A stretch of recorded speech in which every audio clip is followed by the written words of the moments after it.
Hello, Eddie. Nice to see you again. Lovely to see you, Paul. I'm just loving our what we call chinwags, just because it's such a new medium, and for us to get together. And I know you yourself are quite a fan of this, to see these long form podcasts where people try and deal with really difficult questions and difficult concepts, and we're going to try and unpack a tiny bit. A real amazing book, aren't we, here? And we're kind of responding a little bit to a conversation that Jordan Peterson had with Iain McGilchrist, and we'll make sure we put the link into the full podcast so people can enjoy that, because it was a wonderful dialogue, wasn't it, Eddie? Yes, indeed it was. Indeed it was. And what comes to mind to start things off, because we're basically talking about, I think Eddie has the book there, is we're talking about this book, Yeah. The Master and His Emissary. And yours is a different cover to mine. Mine's, You got the first edition. yeah, this is, I think 2010, something like that. 2010, I right. remember seeing it in a magazine, reviewed in a magazine years ago, and I thought, that sounds good. So I got it, and I read it, and because it's quite a weighty book, I Yeah. remember reading it in two parts because, well, it's mind-blowing. You could say so. I had to put my Yes. mind back together after reading the first part so I could manage the second part. So Yeah, because he's essentially asking you to see something again that you've seen 10,000 times, but from a different architecture of thinking altogether, isn't he? Essentially, in a way. And I think you can probably see this is. I'm a bit like this with Nietzsche's Beyond Good and Evil. I don't know why I turn the pages, because I end up turning all the pages. yeah. So if you can see, it's just every page is. So really, I failed miserably there. It looks like you've been devouring it, sir. I have, and it comes from you. You mentioned it, I don't know, 4 or 5 years ago in a discussion. Oh, you should read the McGilchrist. And I watched a few YouTube videos, and I was astonished at the way he spoke about it, because he's scientific, but also his richness of literature. And has been, I think he's a psychiatrist as well. And what you find in the book is, for maybe people who are maybe scientific empirically, he unpacks all these injuries in certain parts of the hemisphere, doesn't he? Which is really, I find really fascinating, because it kind of substantiates some of the discussions, really, when you see what can't be attended to when there is a breakdown in one hemisphere, which I find really interesting. So the quote that comes to mind, and I think it's one that comes to your mind as well, is when he said that the quality of the world that comes to our attention is dependent upon the quality of the attention that we bring to it. And then the other thing I'd like to add is the quote that is reportedly said by Einstein, who played the violin a lot as well.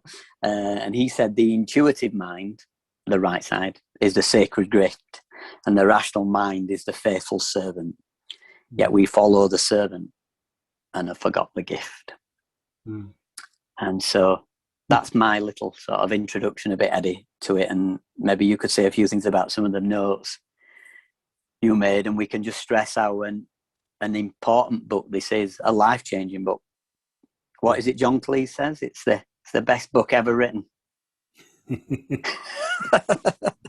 not being funny there for once. So. No, he's not. He's not, is he? He's actually astonished at McGilchrist's skill to trace back the way that we could be seeing things only in the left hemisphere, which is very mechanical and likes order and things in rows and lines. And I like that story when he says about the bird, doesn't he? When he says that the bird's looking at the seed, and the left hemisphere saying something like, oh, there's the seed, and the right hemisphere is going, will I get eaten? He can see more of the whole. Yeah, the left hemisphere of the brain focuses on the detail, whereas the right hemisphere enmeshes itself in life. And there's a lovely quote I found from the book, which is really lovely. Only the right hemisphere can direct attention to what comes to us from the edges of our awareness. Mm. Very beautiful. So getting back to so you said about initially about What when the quotes I said, or about about the second bit, the about the attention. and the intuitive mind. Yeah, absolutely. And I think as creative people ourselves, we are using, whether we're aware of it or not, we're using the right hemisphere more to do the thing that we create. You can see your painting behind you. And we kind of, as me as an improviser, I'm playing one note after the other, which is very mechanistic, play a C, play a G, play an E. But when I improvise my improvised concerts, I are coming with a preconceived idea about what I'm going to do. I just begin and trust the intuitive mind will help me. Yes. There is a field of awareness of the mechanistic things like learning scales and things, but then that isn't even in my field of awareness when I'm playing music. And that's the same with me when I'm painting. So, Okay. I know that certain colors, if I mix one color with another color, I can create a third color. And then different colors mixed, different shades, and also lighter and darker areas, different tones within that too. So, there is, shall we say, the little parts of everything. I don't want to use mechanical terms here. I'm searching through my mind as I'm speaking to find beautiful metaphoric words rather than mechanical words that are so often used for these things. So I'm not using components and things like that. I'm going to say, okay, little bits of grass blades is if I put them all together, all these little grass blades of grass, then it will create this field of vision that I'm having, and that becomes the whole. So the premise of the right and the left brain, the hemispheres of the right and the left, is the right does, as you say, sees the whole of everything. It sees the whole picture in a sense, and the left is it dives down and sees a little parts of it, little blades of grass, each blade of grass, and it thinks, well, that's this, that. Oh, we can put this into its box, that goes into that category. This goes into that category, but it cannot create that full picture, which is what the right part of the brain does. And the problem that Iain McGilchrist is, absolutely passionate about, this is why he's written The Master and his Emissary and his new book that's coming out, is that he thinks the left hemisphere, the one that likes to reduce things down to its little parts, is becoming the dominant part of our culture. And thus, the right hemisphere is suffering because of this. And then we are suffering because of this, because we cannot see or perceive the deepness of life, because the left one is putting these little compartments in front of us and stopping that happening. And it's causing a deterioration of our access into this world of soul, this world of being, this world of being fully alive. It's reducing it down to these little things, unemotional little things.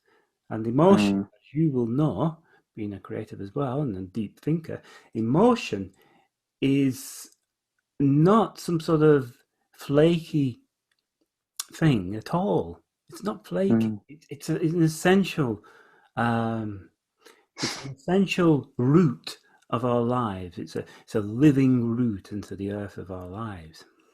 See, I didn't use mechanistic terms then. Well, he did well then. I had written down, words tell us a story, but they also take us away from the story. Yeah. And I think that's what you alluded to there. You know, when you're a kid and you see, you'll have done this, and you see clouds, don't you? And then you imagine that you've seen some kind of animal in that cloud, and then you see that animal in the cloud.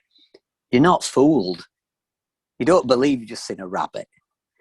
And my concern is that the left hemisphere is fooled. And we've built like what I might call, I'm using a posh word, but an epistemic commons that we then use as some kind of reality. Baudrillard, the great philosopher, would call that simulacra.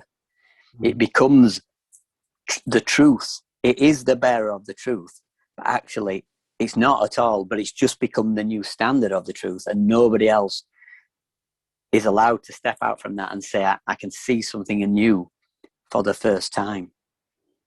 And I think what you said was really beautiful. And it is a concern that we have become so left-sided dominant. And I think it's worth, when you were speaking, what came up was Noam Chomsky, the great thinker, who said that most people don't know that they don't know, and they don't know that they don't know. So what McGilchrist is trying to say is you don't know.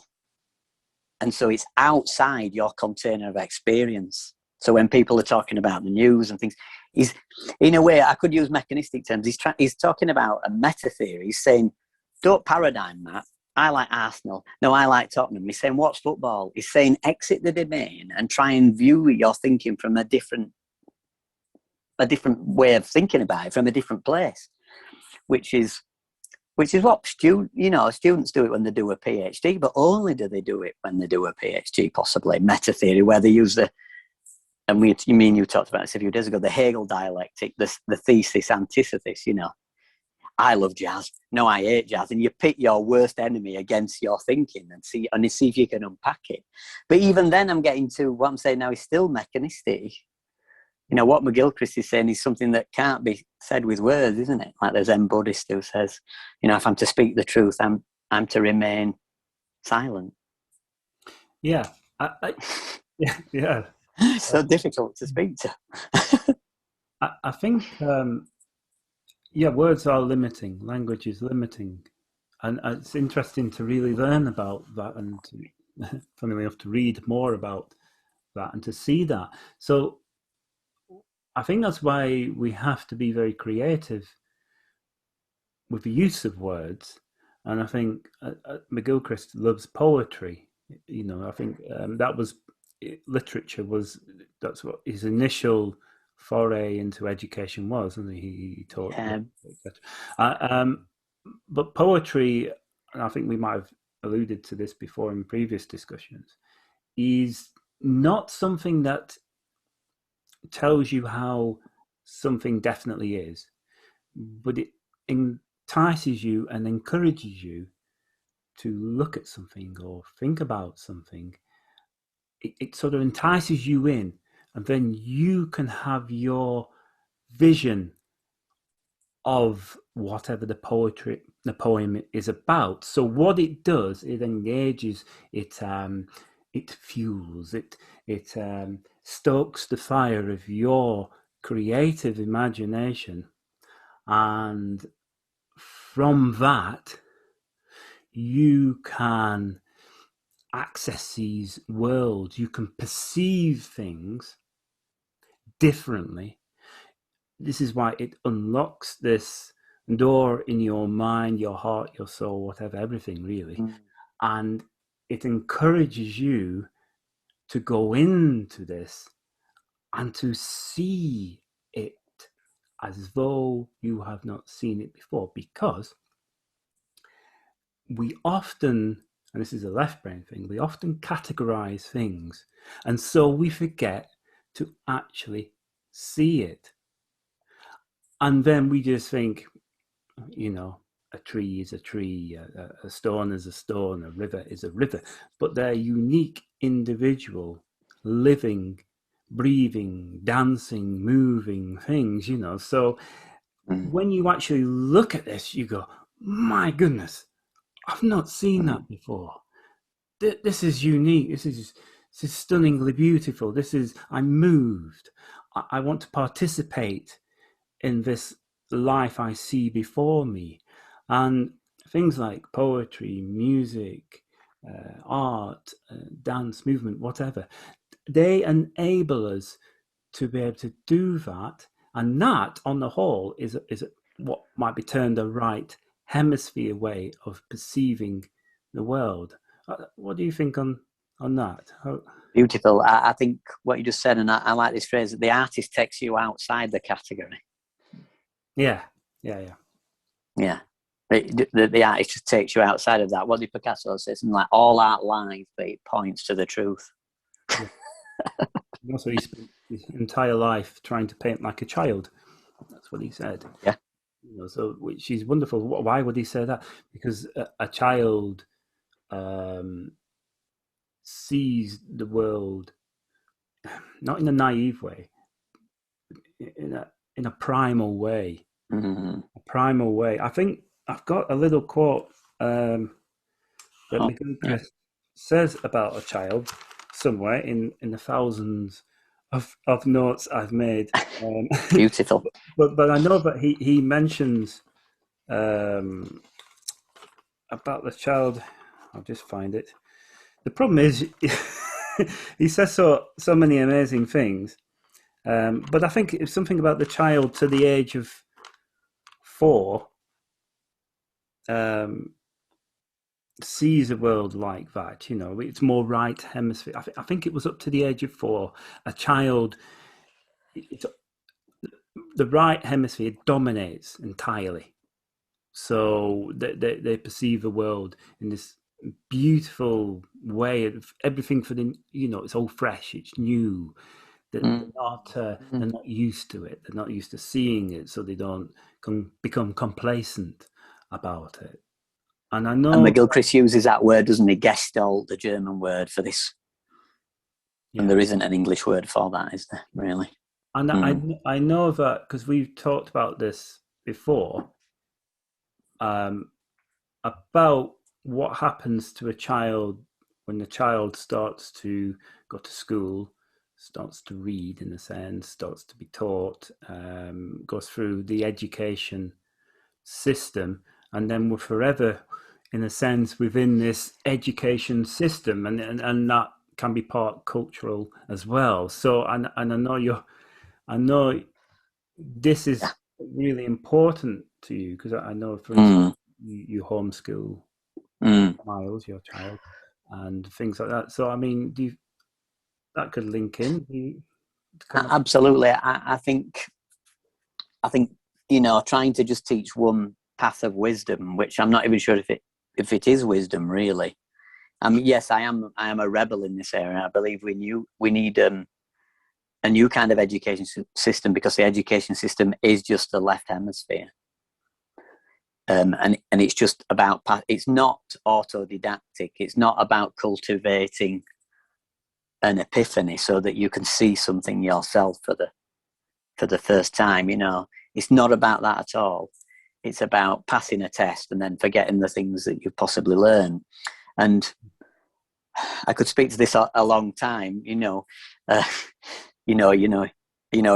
say something like you become a piece of human commodity the minute you go to school, and then you have a value in our society.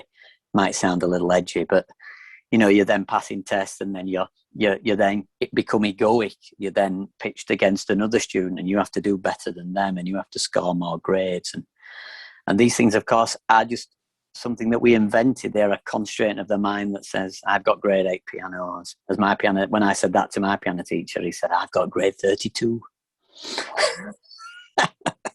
He was saying, then he finished that with, you're still at the bottom of Everest looking up. But to some children now, because they have reached the echelons of the heights of musical skills. And what I'm suggesting is that we don't actually cultivate any great sort of, I don't even think we teach one sort of epistemic way of thinking at school. I don't think we teach what we would call sense making. The book I've been writing for, and I'm sort of on the second draft, so I don't want to jinx it by saying I've written a book, but I've been working on this book, is the idea of saying that I really wish in school, at least, I think we need a new form of schooling, is that we need kind of what you would call meta theory. We need to be able to think about our thinking. And I think we need to cultivate that in young people, because what I'm really saying is very positive. I believe that the human mind is capable of such vastness that we don't know about. But unfortunately, it gets veiled of itself with the adults that believe this is what these young people need to know. And the only thing that is true is impermanence is a fundamental fact of existence, both the universe and us. And if we could cultivate the capacity to do, and I'm getting mechanistic again, but to do creativity, we could say, which is not mechanistic, but meta moves, to view something from a different architecture of thinking. Subjects become objects, things that move are still, to constantly change the way we see something so that our perspective is often shifting so that we can see something anew.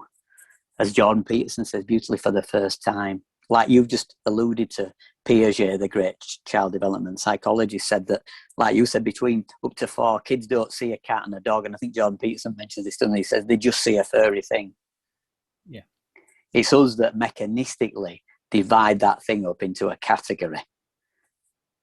And then I think then are we ontologically fooled by that? Well, it's not even ontological, is it? It's not even that. I think the only thing that's ontological is consciousness. That's the only primer. But I think, are we fooled then down the line? And are we forever being misled by our initial thinking? I don't know, what's your thoughts responding to some of that? Yeah, really well said. Very good. Yeah, it's great. Are we fooled by our thinking? Yes, of course we are. Of course we are. I mean, but also it leads us to incredible places, and it depends when we say our thinking, do we mean a cultural thinking? Do we mean an individual thinking? An educational way of thinking, or being, shall we say? Is this more a way of being too and thinking? So, yeah, I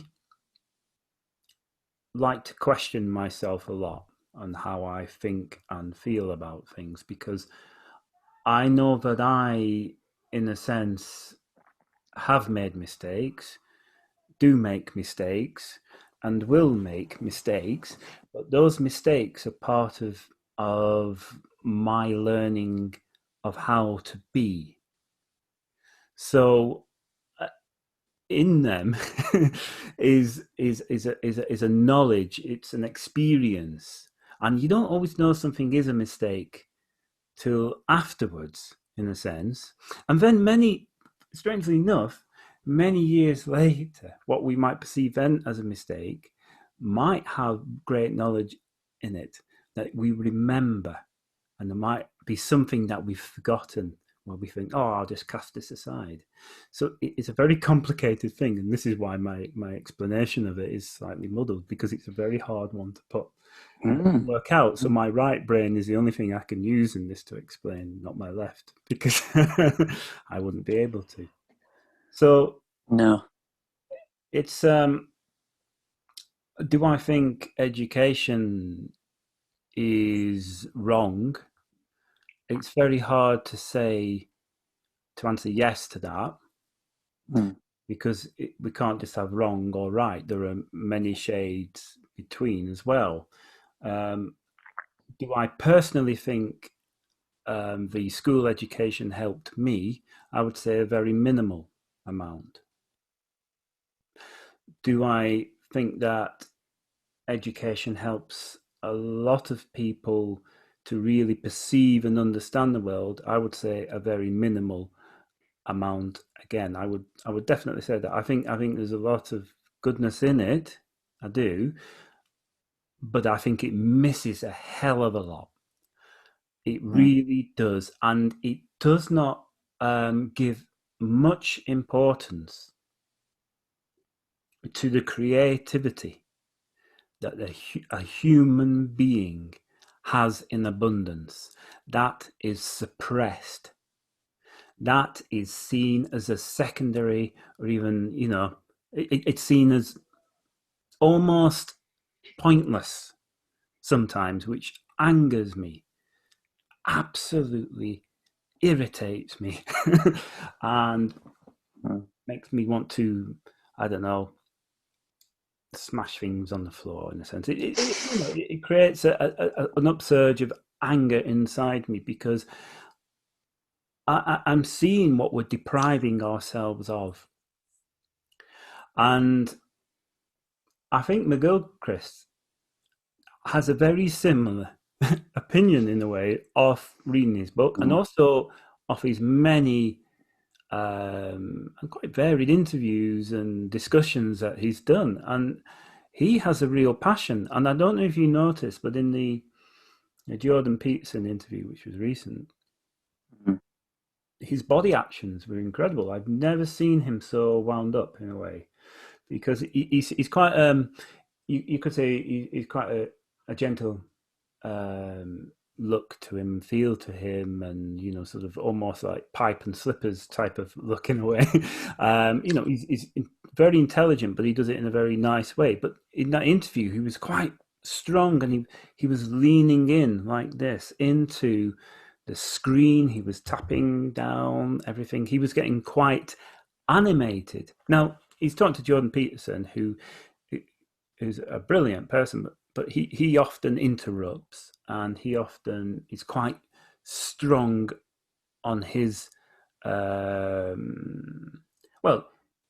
he'll talk for a longer time on a question, which is brilliant, but sometimes you get a bit lost in what it is. So I think, in a sense, you've got this sort of almost like an intellectual boxing match going on between them, and McGilchrist really went for it, not in a negative way, but to really emphasize his point. But his emotion that was coming through when he was getting roused about these passionate ideas that he spent all his whole life going through, you could see. So I like that.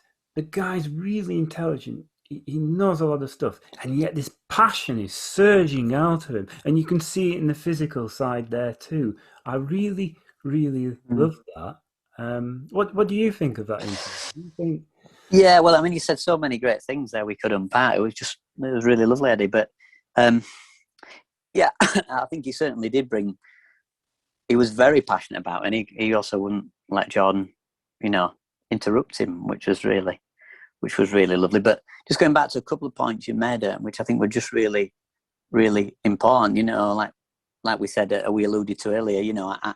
Einstein played the violin, and a lot of his great thinking happened when he was in that imaginal world. He loved to play Mozart. David Bowie, another great, powerful person who lived next door to him for a time, would often go around, and he'd be playing his violin, and he imagines. You have to imagine something first before you can prove if it's right or wrong. It has to live in the imaginal world. It might be hard for people when I say this, but we live in somebody else's imagination of what reality is. This is a creative imaginary, which we might call capitalism or whatever we want to call it, this zeitgeist. But it's an imagination. It could be a different world, couldn't it? We've imagined it, that this is the way we should be. If an alien come down and said, hey, they pass this paper across that's got some funny images on it. They press notes on numbers and it means so much. And it doesn't, does it? We are living in that. This is a creative imaginary. So we could have another creative imaginary that's different.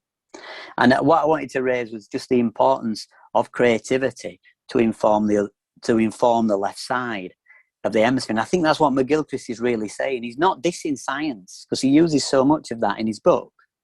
He's saying, what could a scientist be if they lived in the imaginary realm as well? And the two kind of informed the other in a kind of dialectic way. What do you think about that? Yeah, it's not even just living, it's acknowledging it, isn't it? It's just an acknowledgement of saying, yes, this is very important to it. So if you acknowledge that, then you are living in it, and they are living in it. They just need to acknowledge it, and I think we all need to acknowledge that, in a sense, don't we? All of us. I do, I mean, something that comes to mind, so to interrupt, is the Keith Jarrett quote where he says, music doesn't come from music. He says it's like saying babies come from babies. He says it's not what happens. He says music's a result of a process that's nothing to do with music. Yeah. And I think about that with science, with the empirical science and things, the idea that actually that really does inform the creative side, really is essential. And in fact, there's a school near here, and I won't say the name, but they have a big arts department because they know that, and actually that school has very high results. Okay, we could put that on psychos. I'm not so keen about that. But what it shows is the fact that they have dance and singing and they all have music lessons every week. Means that they have the creativity is alongside that, and it's seen in their results. I mean, we could unpack that, but I think that's really fascinating. And the imaginal realm is just like it lights the torch. You know, it is everything. Yeah, I think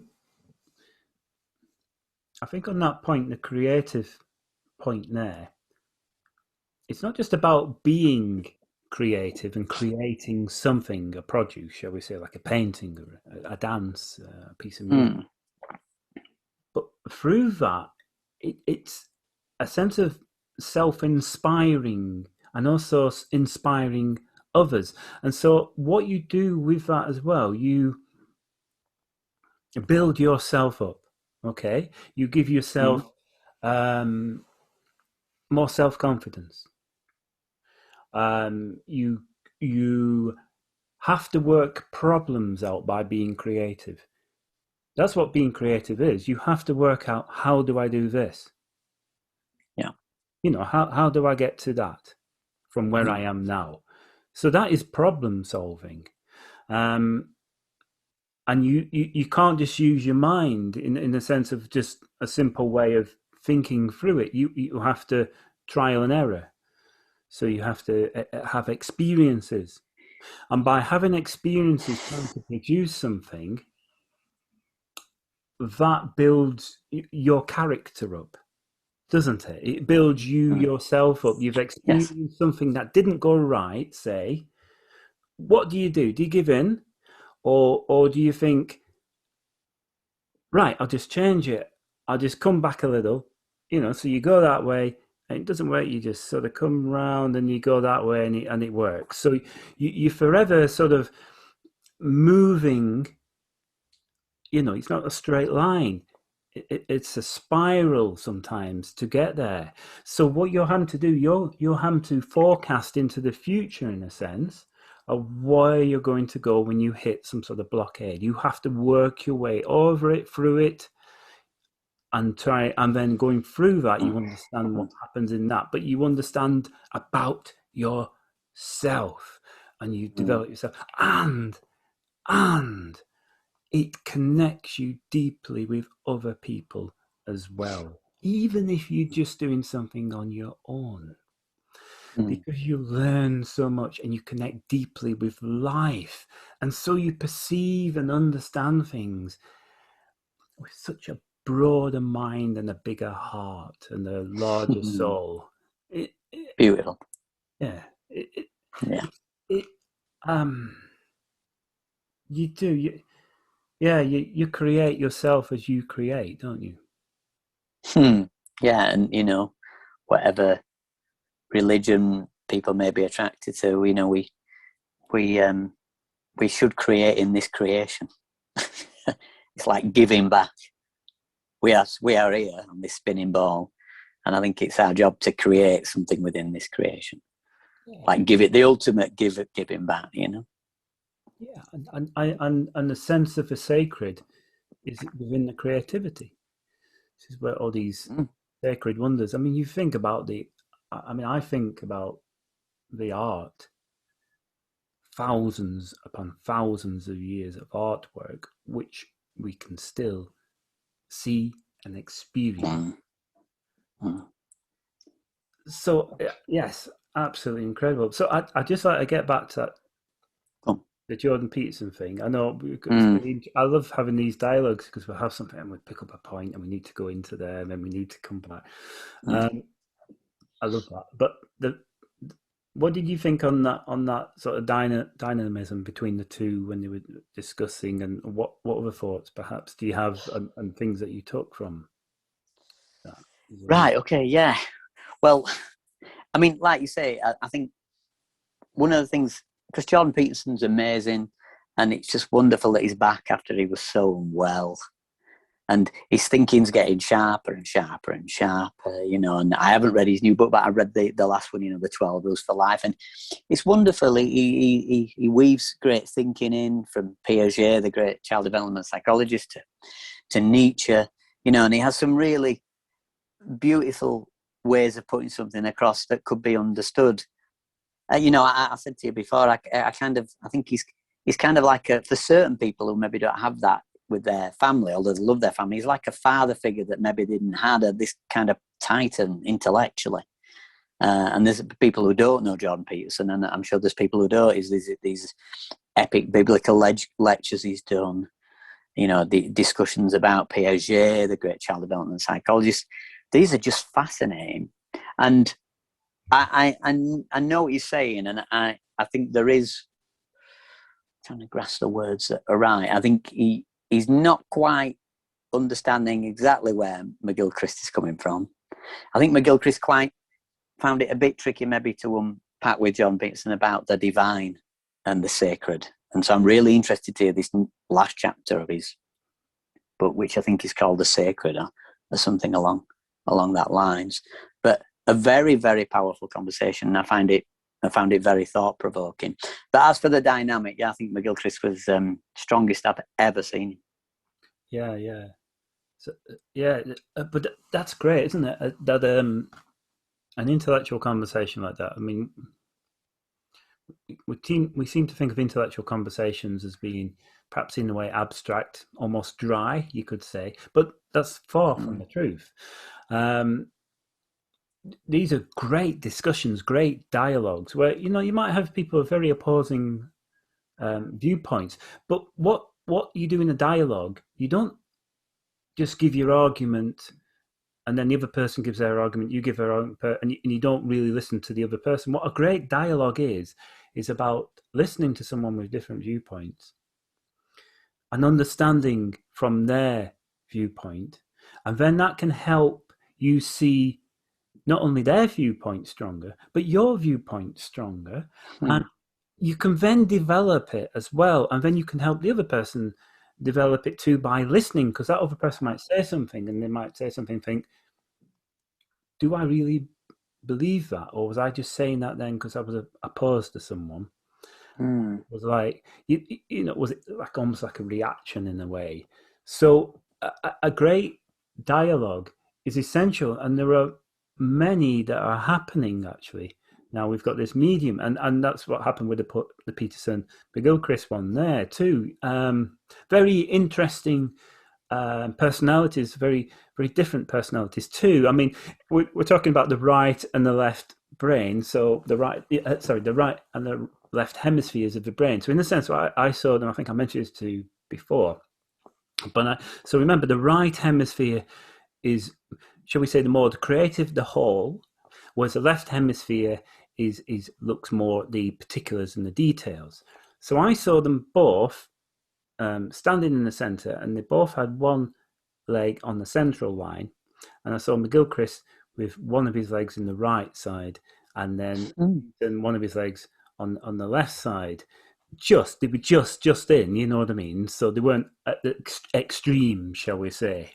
And that because when I watch these dialogues or listen, I visualize things as well, and that helps me to perceive what they're actually dialoguing about. So I got that because Peterson was being, in a way, slightly analytical, trying to understand exactly what this is. He wants to sort of pin it down, doesn't he? And you know, he wants to pin down the butterfly and put it in his collector's pot, whereas McGilchrist wants to let the butterfly go in a way. Yes. So yeah, wonderful dynamic in that one too. So what is there anything else we could? I mean, there's so much to unpack in that book, isn't there? You know. Yeah, the use of images when he shows you know, the certain illusion pictures where you have to look and see what you can see. And I don't want to spoil that, because people should look at that for the first time and see how the brain is hungry to see something, but something else is plainly in view, but you don't attend to it. It's like we said at the start, you know, your attention, and this is what McGilchrist keeps coming back, it shapes our reality. You know, if I think about my wife and say my wife means the world to me, but then if it starts, you know, I'm not going to go, I like her right eye, and then her ear's nice, and her hair there's nice. Then I've become kind of left hemisphere mechanistic, haven't I? She means the world to me. You can't put something into words. And Yeah. I think they mentioned the painter who paints haystacks, don't they? Monet. At different times of seasons, is it, Eddie? I think. Yeah, different times, so you get different light coming in as well. So it's the same picture shown at different times. So the light changes, so you get a different effect, but it's exactly the same view. And it shows that the different forms of perceptions, you know, it's going in a linear time, shall we say. It's this time, it's done then. So, and he also did that with, I can't remember which cathedral. I'm sure he did it with a cathedral as well. Right, okay. So yeah, brilliant. I mean, art is giving answers again. Well, it's not giving answers. Art is showing different perceptions of the world, how we can perceive the world in different ways. So it's opening up our minds, like I've just previously said, to seeing things and experiencing things differently. I mean, yeah, for the first time. Yeah, exactly. And as we started, it's the attention, you know, I love that bit about what McGilchrist says about the attention. It's the attention you attend, look at the world, and it's the attention you bring to it as well. But also that will then feed back into you too. That attention will feed back into you. So, you know, it's an ongoing process. It's wonderful. So I find that. Yeah, I mean, you raised so many interesting points there, like you said about dialogues and things, and the way that they are listening to each other. And what was it? Bertrand Russell said, "I'm not going to die for my beliefs because I might be wrong." You know, and I try and use that thing, like, and some people call it rule amiga, where you give people the benefit of the doubt. So even when you're having a conversation and you're hearing what I might call a lot of noise and not much signal, you give them the benefit of the doubt that there be something from your perspective that you're missing. And so by listening them speak more, you're listening maybe not necessarily to what's being said, but what they're trying to express. And you can ask more questions until what they've expressed has kind of hit you and you understand it more. And then that helps your perception of it. So you've got to be careful that you just, and unfortunately our media narrative is unacceptable. You know, we know from ancient tribes that if I'd stole your orange, we'd have a long debate about it. And it would last a long time. And it wouldn't be over with a 4-minute soundbite. And this is what is wonderful about this medium, that we can have a question about this kind of topic. Okay, this book's big, but you know, we can talk about it a little bit. Some of these podcasts are 3 hours and they unpack this so beautifully. So this is a very new medium, and I feel very blessed that me and you can have this dialogue. Like I said, I just want to put it up there, leave it there. My son can look at it when he's old and see this is where my dad was thinking about things, and this is where he is now, or he's not here now. And I think it's so important. But we need to learn what John Vervaeke calls dialogus, you know, listening to each other, trying to learn from each other, being aware to change what we've seen. Because this is really tying in what we started at the talk about, our attention. Being able to have our attention shifted at any point and suddenly change our perspective like that. You know, I don't eat meat, for example. And I don't because somebody shifted my perspective on it. And I was really gnarly about it until my perspective shifted. And then there's people who do eat meat, but I made a change. And at first it was uncomfortable for somebody to tell me that, to say, well, you can't love animals if you've got a dog and you know, and you eat them, for example. I mean, that's one thing I'm just bringing up, but I'm saying that suddenly my perspective was, or my beliefs were put into doubt, and I had to confront them, and I decided to do something different about that. And it's important that that person who gave that to me gave that to in love and compassion, you know, in good faith. And I took it. I didn't go like that. and suddenly suppress it. I listened and I took on board what they were saying, and it might be a few weeks afterwards that something sinks in. But unfortunately, the narrative of me and you aren't big media watchers, so we can't really speak much about that. But but that's not acceptable, these kind of short form things, which have got so much bias and things. And so I think podcasts is such a wonderful thing. Sorry, I've said a lot there, but... No, you should. No, please say as much as you need, because I think it's very important to try and, that's what a dialogue is, important to try and get that point across, and it's which is very hard.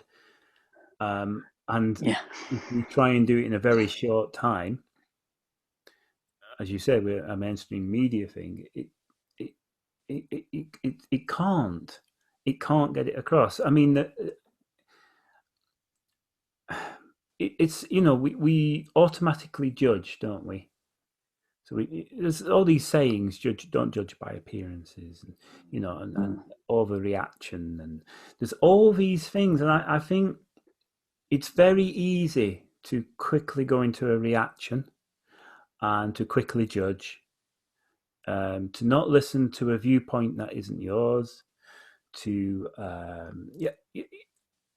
I think it's so easy to do that, because when you do that, it's uncomfortable. It can be uncomfortable if you don't, you know, judge quickly in that, because what you're doing then, you're actually looking, and you've got yourself in a sort of comfy zone of who you are. You know who you are. You know what you're doing.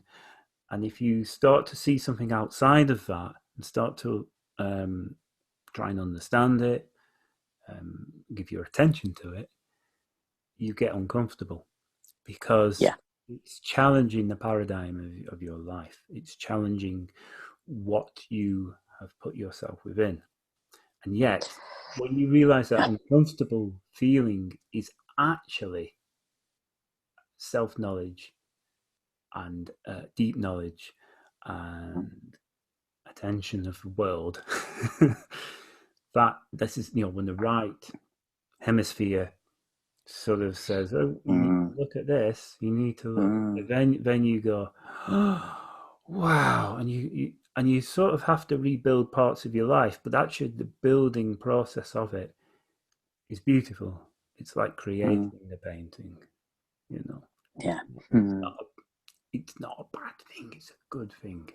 So I think that's beautiful, and I think it's, you know, there's that lovely, he tells a story in the book, doesn't he, the Chinese farmer story, you know, like, I suppose what he's trying to say is, I'll tell the story in a second, but he's trying to say that things are so impermanent, but we sort of told that life's a journey with a beginning and a middle and an end. And actually, you know, that time is an abstraction. The only time is now, as we've seen what's happened over the last few years, and people have not been with their friends and all those kind of things. And these are really, you know, sad things, because we love being together, you know.